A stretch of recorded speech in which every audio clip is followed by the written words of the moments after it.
Praise the lord.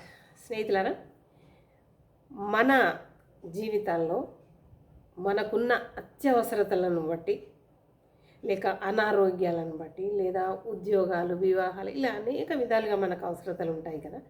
వాటన్నిటి విషయంలో మరి దేవునిపై భారాన్ని వేసి, ప్రభువా నాకు ఈ కార్యం నా ఇంట్లో జరిగితే నేను పలానా మందిరానికి వచ్చి నేను నా మొక్కు చెల్లిస్తా, లేక నేను నా ఇంట్లో ఇలా గృహ కూడిక పెట్టుకొని ప్రభువా నీ బిడ్డలను నేను తృప్తిపరుస్తా, ఇట్లా కొన్ని విధాలుగా మొక్కులు ఉంటాయి. నా ఆరోగ్యం బాగు చేస్తే నేను పలానా మందిరానికి వస్తా,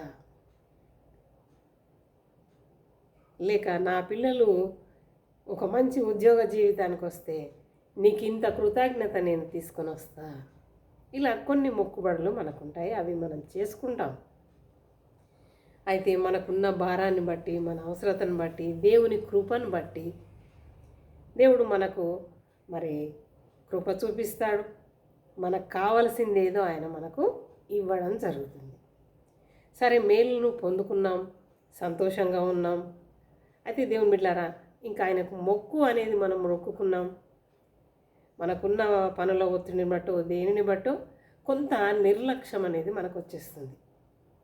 మొక్కు చెల్లించాలి అనేది మనసులో ఉంటుంది ఆరాటం, కానీ ఆ మొక్కును చెల్లించడానికి పరిస్థితులు ఏదో ఒక కారణంగా మనకు అడ్డొచ్చి సరేలే నెక్స్ట్ వీక్లో చూద్దాంలే, లేకపోతే నెక్స్ట్ మంత్లో చూద్దాంలే, ఇలా ఏదో ఒక కారణము పరిస్థితులను బట్టి మనం అలా అనుకొని నెక్స్ట్ మంత్ చూద్దాంలే అని కొంత నెగ్లెక్ట్ అనేది మనకు వస్తుంది. అయితే దేవుని ఇలా ఒకటి గమనించాలి, మనం అడిగాము, దేవుడు ఇచ్చాడు, దేవుడు కాబట్టి ఇవ్వాలి. ఇలా ఉంటాయి మన తలంపులు. ఇవ్వాలి, కరెక్టే. అయితే దేవుడు కూడా నీవు ఏదైతే అన్నావో అది నెరవేర్చుతున్నావా లేదా అనేది ఆయన గమనిస్తాడు. దేవుని బిడ్డలారా, ఏమి చేయడు కావచ్చు, నీకు ఇచ్చిన మేలును కూడా మళ్ళీ తిరిగి తీసుకునే ఆ స్వభావం దేవుంది కాదు కదా. అయితే దేవుని బిడ్డలారా, నీవేదైతే అనుకున్నావో అది నెరవేర్చుతున్నావా లేదా అని మాత్రం ఆయన కంపల్సరీ అబ్జర్వ్ చేస్తాడు.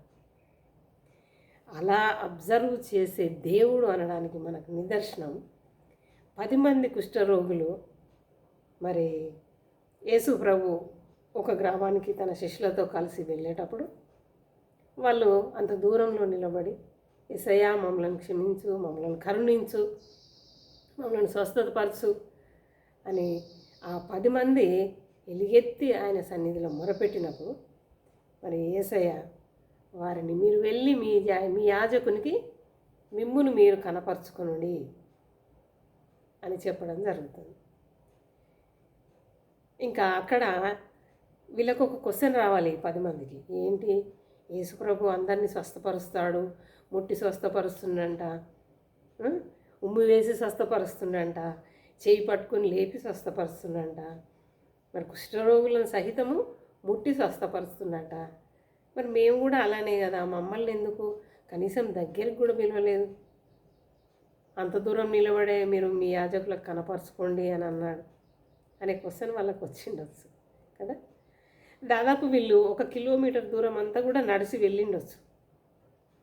ఆ వెళ్ళే త్రోవలోనే వీళ్ళు స్వస్థపరచబడ్డారు. అందులో ఒక అతను తన శరీరాన్ని తాను చూసుకొని ఆ సంతోషం పట్టలేక ఎలుగెత్తి ఆయనను స్తుతిస్తూ వెనుకకు పరిగెత్తొచ్చాడంట. దేవుని బిడ్డలారా, అక్కడ కొంత ఈ 10 మందికి కొంత చర్చ జరిగిండొచ్చు. అక్కడ స్వస్థత అనేది వాళ్ళ శరీరంలో ఆ కార్యం జరిగేటప్పుడు వాళ్ళని వాళ్ళు చూసుకొని సంతోషంతో నాకు బాగైంది, నాకు అవుతుంది, నా చేతులు ఇట్లున్నాయి, నేను ఇట్లయినా, నేను బాగున్నా, ఎంత గొప్ప దేవుడు ఆయన ఒక ప్రవక్త అని ఇట్లా వాళ్ళు ఎంతో అక్కడ మాట్లాడుకుని ఉండొచ్చు. అయితే అందులో ఒక్క వ్యక్తి నేను తిరిగి ఆ యేసయ్య దగ్గరికి వెళ్ళి నా కృతజ్ఞతను తెలియపరిచి వస్తా అన్నప్పుడు ఈ 9 మంది కూడా మేము కూడా వస్తాము అంటే బాగుండేదేమో. కానీ వాళ్ళు అక్కడ అనిండొచ్చు, ఎందుకు యేసయ్య యాజకులకు కనపరుచుకోమన్నాడు కాబట్టి అక్కడికి వెళ్దాం, మళ్ళీ వెనుకకి ఎందుకు ఇప్పటికే చాలా దూరం వచ్చాం కదా, అట్లా నిండొచ్చు.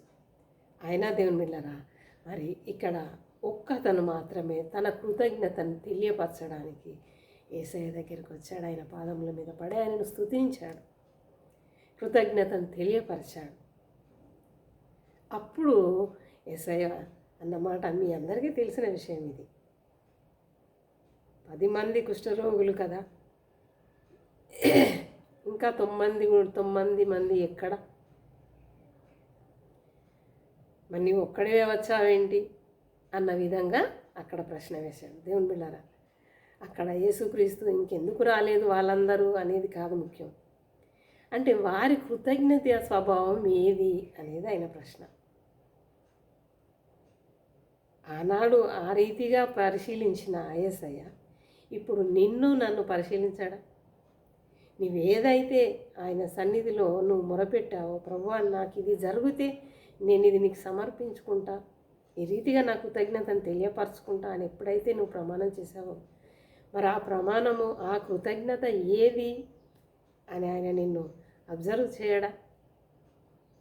దేవుని బిడ్డలారా, దేవుడు మనల్ని ప్రతి క్షణం పరీక్షించే దేవుడు, మన అవసరతలనే కనిపెట్టుకొని ఉండే దేవుడు, మన కృతజ్ఞత స్వభావం ఎలా ఉంది అని గమనించడా?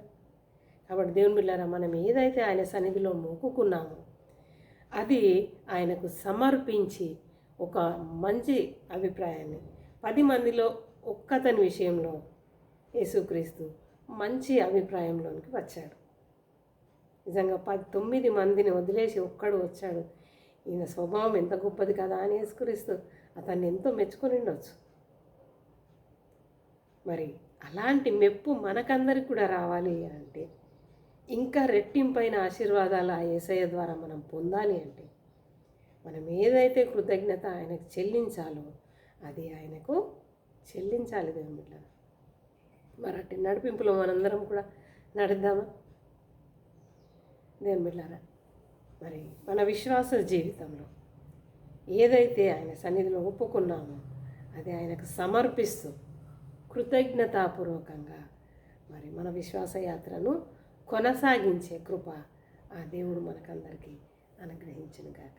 ఆమేన్, ఆమేన్, ఆమేన్.